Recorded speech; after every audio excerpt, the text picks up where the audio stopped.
Do good work is not a label, but a way of living. It is the constant and diligent effort to achieve a new level of excellence in one's own life. It is the hidden inner beauty behind the struggle to achieve excellence. It's not perfect, but imperfect. It is the effort, discipline, and focus that often goes unnoticed. The goal of Do Good Work is to highlight that drive. The guests I have on this show emulate this drive in their own special way. You'll be able to apply new ideas into your own life by learning from them. We will also have one-on-one episodes with me where we'll dive into my own experience with entrepreneurship and leadership. Every episode is designed to provide you with ideas that you can apply and grow in excellence in all areas of your life, business, and career. Today, we're talking to Radina from Rocks Advisory. Radina is a remote talent advisor, virtual lecturer, and LinkedIn coach. After 10 years in the corporate world, working with executive search and global recruitment teams in LinkedIn and Airbnb, she set up her remote consultancy in 2019 and is now partnering with international startups and setting up their talent strategy, as well as training the hiring teams and supporting the human capital function. Radina is also an individual advisor for talent managers and business owners who want to establish their LinkedIn presence.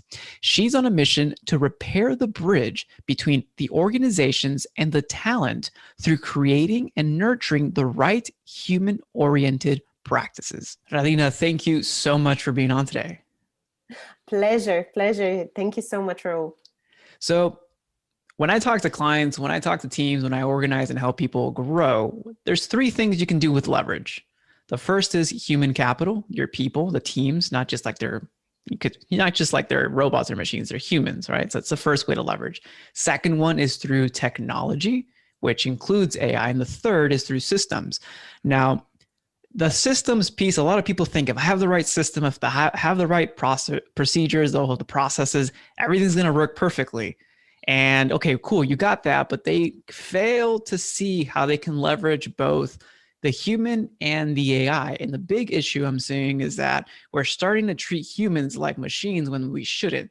Like, what is your view on how we can better nurture our people, our humans, and technology? And I think this is the $1,000,000 question. Thank you so much for bringing that up. And now I'm a psychologist, so I can't escape from my nature. And for me, humans will always remain first, no matter how sophisticated the technology is out there, whether it's artificial intelligence, machine learning, augmented or virtual reality. It's all about how humans can adapt to that. So when it comes to marrying or bringing together the human aspect and the artificial intelligence, for me, it's all about how we can make things better, how we can improve them, how can we bring better productivity and efficiency without replacing. It's not about substituting completely. A lot of people seem to be afraid that AI is going to replace them, take their jobs, and there is this kind of conversation about what is ethical AI and how it can be brought up in our world. I think personally, I believe that AI is not there yet from that perspective of replacing everything, because you still need the human behind it. And for all of these companies who are still struggling to figure out what is the best option for them, I think it's such a unique opportunity now to test and trial. What's the worst that could happen? You figure out that this tool is not for you. There are plenty of interesting organizations that are incredibly innovative in this space, embracing both the human element and the AI element. So my biggest advice is do your research, check what's available, and give it a go. Be open-minded. I like the simplicity of that. And I do want to dive into the human element, because that turns into management, talent strategy, helping them grow, but also the AI element. But before we do that, I want to make sure that our listeners know for AI, what we're talking about, there's three levels of AI. There's the first, which is automations. If this, do that, or like Zapier, whatever you're using. The second level is decision helping, either that you're using AI to help you inform a decision. The AI is not making a decision for you. It might hint at these are the possible options depending on the data that you gave me. The third level, and I don't think we're there yet completely, is where the AI starts executing and making those decisions on its own. I think the easiest example is the autonomous car, where the car drives itself based on data points. Now, we still need humans right now when it comes to decisions that affect other humans. We still need a human to go in there because, like you mentioned, what is ethical, what is not ethical, what is the best choice, what's the greater good, and how do we show empathy? Because that's one thing that humans do that technology doesn't do, at least today. It doesn't show empathy. But one of the key things we want to go into is like the human element. When you're working with startups and teams, like you mentioned a few things. You mentioned leveraging the human element and making sure that we can nurture that. What are some of the things that we can do as leaders or owners with our teams right now for that? You absolutely nailed it when you mentioned the element of empathy and emotional intelligence. This is becoming the norm. And if there is a silver lining from this whole corona nightmare, is that people are paying a lot more attention to their well-being, their mental health, and what are the skills to help them cope with this situation.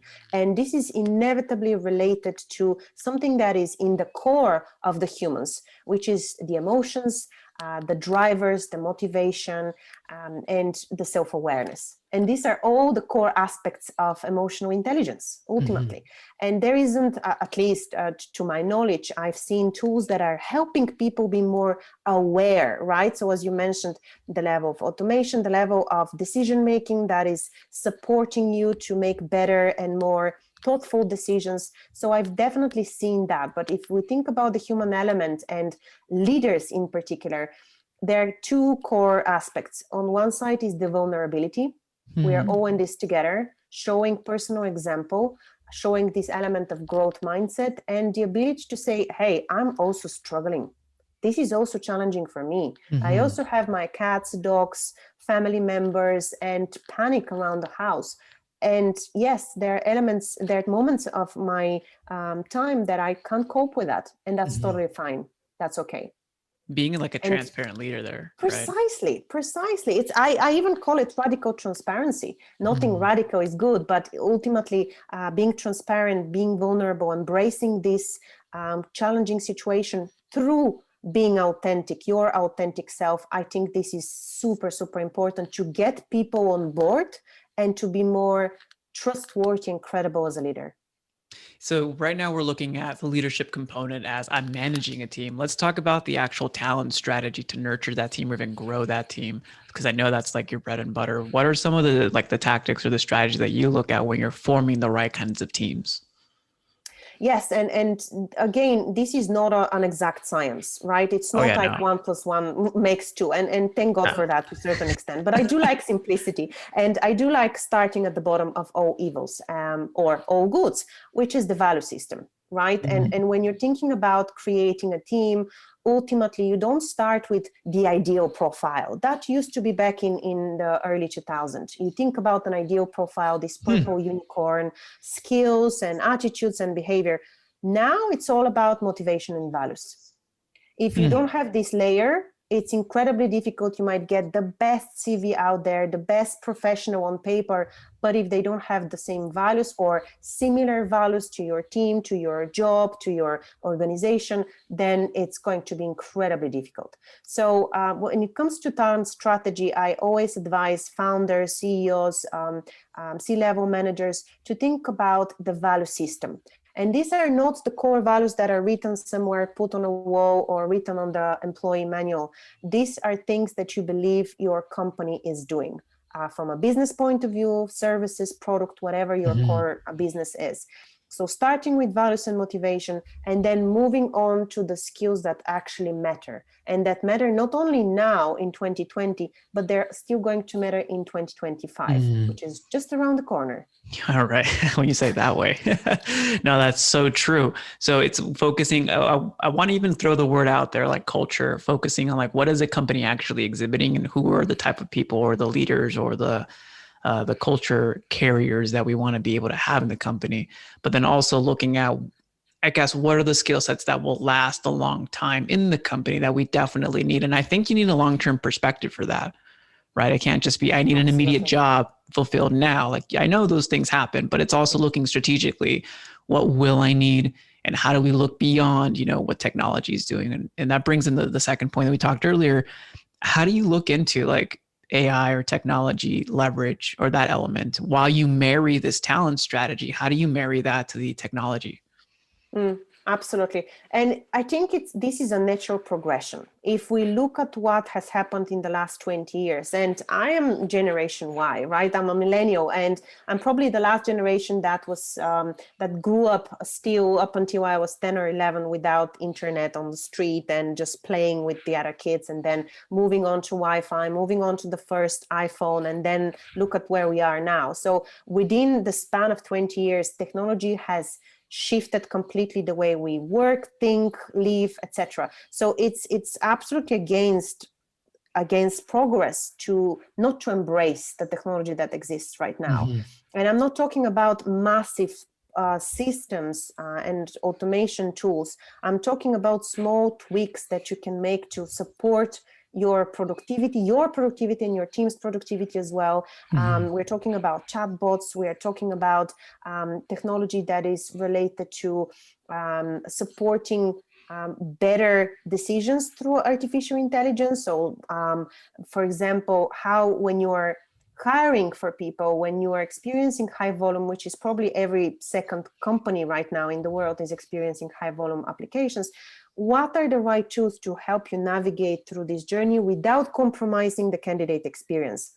One option is, well, hire 15 recruiters or sources, right? If we only think about the human aspect, well, then there you go. You have to hire multiple people to do the same job, which is incredibly repetitive. No one likes doing that time over time over time, every single day. And that's the problem. A lot of the jobs are not adapted to the reality in 2020, where we actually have technology to replace some of the activities that you've been doing. So there you go. Instead of using too much resources, too much horsepower for something that can be actually sped up with the system in place, the right system in place, you can easily find a tool that can complement the skills of your existing HR team in order to scale faster, better, and not compromising the candidate experience or the employee experience, regardless of whether you're looking from the inside or the outside. There's so much wisdom in what you just mentioned, because it's a threefold approach, really. One, as you hire and as you grow in your team, it's obviously, I see it as important as lead generation. So focusing on that. Two, you also mentioned that tools supplement current volume or bandwidth. So if one person can handle, let's just say, for example, 50 applications, if we implement a tool, maybe they could handle 60 or 75. And that is a percentage increase, but that small percentage increase multiplied by multiple people increases bandwidth, significantly over time. So that's one of the cool things that I think that you're looking at here. And then the third point specifically, it's being holistic, not just honed in on one aspect. It's looking at it as a whole, top down. Precisely. You absolutely summarized it very well, because I think if you go on a hunt on your own, you're going to be overwhelmed by the amount of tools and systems and technologies that are claiming they're going to solve all of your issues. They don't talk to one another. That's the issue. They don't talk to one another. So good luck finding the right one. You're definitely going to experiment. That's why I started in the beginning with the ask to everyone who's listening, give it a go, try it, but don't try it on your own. Bring your team on a journey to investigate what would make sense for your situation right now, hopefully for the next 6 months or 1 year. And then trust me, things will change after that. So you have to readjust again and again. Being married to the outcome, not to the tool. I think that's important. That's really important. Excellent point. When it comes to, so hiring can be overwhelming. Building a team and a talent pipeline is like, sometimes it feels like, oh my God, it's more work, because you have to go figure out the job that you need, the job role, right? The motivation, the skill sets, and what's going to fit today and what's going to fit the future. You got to go out there and hunt for it. Then you got to review the applications. How do we do this, especially for fast growing companies? How do you do this seamlessly without making it such a burden? Like, how should we dedicate it to one person on the team? Should a separate department be doing that? Should we have machines doing that in the beginning and then humans reviewing the applications? Like, what's the best way to integrate this in a business model that's growing fairly rapidly and the team's still like in its infancy, like maybe 20 people? Yeah, and that's a good one, because I've learned it through practice, and of course through making mistakes along the way, and learning from these mistakes. It's always a learning curve. Again, I know it might sound ridiculous, but it has to be a holistic approach, and you have to delegate as well. I've seen multiple founders trying to do everything, trying to basically execute financial tasks, HR tasks, recruitment tasks, all in one. And yes, multitasking is incredibly important in a small structure, but in the reality that we live in, this will immediately lead, or probably in the foreseeable future, it will lead to a burnout. And that's the case. Humans do have capacity. So the best way is, on one side, to delegate, bring the right people on board, of course, give them additional tasks to stretch them into areas that they haven't explored before. Why? Because this is how you learn. You learn out of the comfort zone. But ultimately, you also need the right partners, the right suppliers externally. There is nothing bad about outsourcing specific elements. There's so many interesting partners that can work as, let's say, an extended hand to you. It's not completely outsourced, or you still have a bit of control, because ultimately the fear of all of these founders, CEOs, managers is the lack of control. They're thinking that the minute that you delegate or you outsource, you're losing entirely your control. This is not the case. This is not the case in 2020. If you find the right partner that can execute with you, they really become your extended arm in executing a lot of these tasks. So this is possible even at a small company that is experiencing hypergrowth or its potential scale up. There are incredible options out there. So it's looking for the right partners and then plugging that in, because as you grow, especially for service-based businesses, it's labor intensive. So being able to have a kind of like a recruitment strategy that's tied into the business model and the business strategy, and as you continue to grow. I think one quick question that I always love to figure out different ways to solve this, but being able to have economies of scale as you increase your team, like how do you see marrying the cost of bandwidth of hiring a new pool of talent, but also complementing that to revenue and being able to have revenue grow faster than costs increasing? What's the best way you've seen teams integrate that? If I had the answer to this one, I would be one very rich woman. I guarantee you that for sure. And throughout my career, especially in the tech companies I worked at, I've always hired for sales, and that has always been the case. The conversations we actually led and are leading as recruitment partners, talent acquisition partners, is exactly what you just mentioned. Recruitment is business strategy. It's absolutely married to the business strategy. We actually were talking about the numbers. We are talking about how much money you're losing if you don't make a hiring decision, or how much money you're losing if you make the wrong hiring decision. True. Or how much money you're wasting if you are relying only on one recruiter to source all the candidates for you, instead of bringing the managers on board or the teams on board and sharing this responsibility. So we do have this conversation, and ultimately how to figure out the way where you can reduce cost and still grow very quickly. I'm a big fan of thinking outside of the box. Big fan. And yes, a lot of the companies are relying on ready-made material, right? So this is an ask that I've always had when I was still hiring. We want someone to hit the ground running. This is always the ask by companies, because the expectation is this will be a revenue generator from their first week or from their first month. I honestly don't feel this is the case. I honestly don't feel this should be the main priority. I think you need to very much clarify, is this the right person? Are we setting them up for success? How are we doing that? And ultimately measure after 6 months, did we do the right thing? Which is not what a lot of companies are doing. So measuring in terms of like a retrospective, if that person stays on. So every hire, you do like a 6-month review if they're the right fit? not only if they're the right fit, if they're happy, if they see their future in the organization. Because if, let's say, 5 years ago, the standard tenure in a tech company used to be 4 to 5 years, now it's 2 to 3. Wow. So you're actually lucky if you manage to get on board, particularly Generation Z. If you get on board as someone for 2 years, you consider yourself lucky. So the conversation has shifted a bit more, not solely in the direction of how much the company is benefiting, but also, is this the right person for us? Can we have this conversation right here, right now, to clarify, do they see their future in the organization? And if they don't, then we should make quicker actions instead of waiting. That makes sense. Do you integrate that like in quarterly reviews, or how do you get that feedback loop? How would you suggest getting those feedback loops?